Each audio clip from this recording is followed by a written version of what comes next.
I'm not saying they will. I'm just saying they could. The steal your husband recipe is not a one-size-fits-all. After all, different husbands might have different preferences and different abilities to cope with absolute man-eaters. But if I were to put my money on it, I'd say the vast majority of husbands who will fall prey to influences outside of their marriage will be seduced by one of the following 4 zodiac signs. Without further ado, here are the zodiac signs most likely to steal your husband, so you can cross-check all of your hubby's friends against it. You're welcome. Number 1. Libra. I bet you saw this one coming.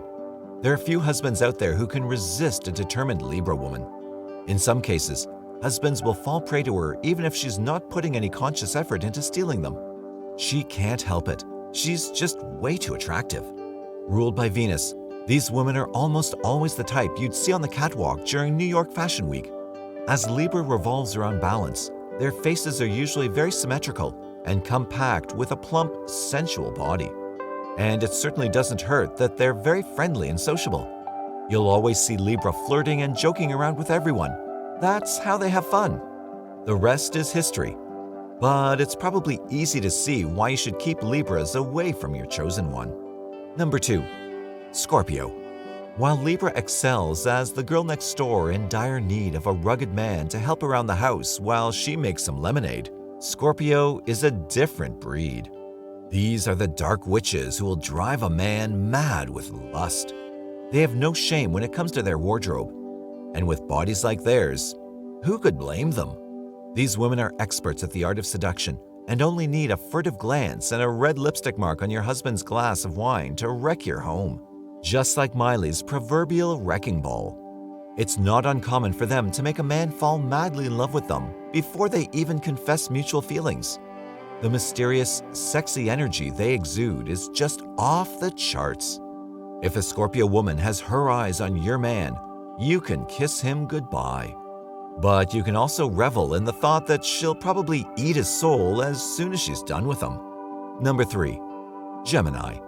People like calling Gemini two-faced, but I seldom find that's the case. They aren't necessarily two-faced, but rather very eager to assume contradicting roles. So a Gemini woman won't smile at you while she shamelessly flirts with your husband because she's two-faced. She merely assumes the role of the mistress at one time, and then the role of the caring friend at another time. Simple as that. And if you're wondering what about her could have made your husband leave, it's probably her brain. Yep. Her never-ending curiosity allows her to listen to his boring stories with childlike wonder, and then her sharp tongue will make him feel like he's talking to Stephen Hawking in a much hotter body. So if your man is the type who's always on the lookout for mental stimulation, then he's low-hanging fruit for any Gemini woman who isn't busy tweeting about her day. Now you know. And coming in at number 4, Sagittarius.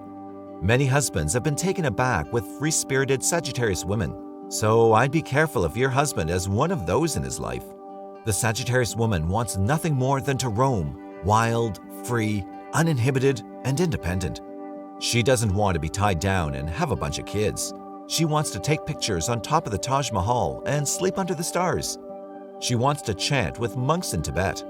Her life is just so unpredictable, which, in male language, translates to supreme excitement. Of course, few men realize that this need for freedom also means that she doesn't care about long-term relationships. But who can blame them? Thinking so far into the future isn't something you do when you spend a lot of time with these Sagittarius women. She's allergic to thinking about consequences. Either way, the thought of him being unhappy can bring some solace. But if you want him to stay, I'd suggest grounding him as soon as he mentions buying a tiny house.